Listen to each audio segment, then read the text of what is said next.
اس نے کہا 60 سال. تو آپ فرمانے لگے ذرا بیماری کو بھی 60 سال گزر لینے دو پھر دعا بھی کر لیں گے.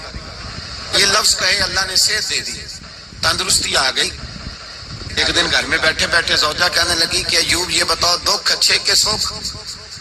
آپ فرمانے لگے سارے دن ہی اللہ کے ہیں پر دکھ بڑے اچھے تھے. مجھ سے پوچھو تو دکھ بڑے اچھے تھے. کہا کس طرح؟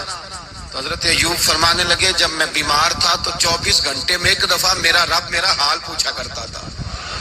ایک دفعہ میرا اللہ پوچھتا تھا ایوب تیرا حال کیا ہے؟ فرماتے ہیں 12 گھنٹے تو لذت ہی رہتی تھی کہ میرے رب نے میرا حال پوچھ لیا ہے, اور اگلے 12 گھنٹے میں انتظار کرتا تھا مالک حال دوبارہ کب پوچھے گا. فرمانے لگے اب صحت تو ہو گئی ہے پر اب میرا رب میرا حال تو نہیں نہ پوچھتا.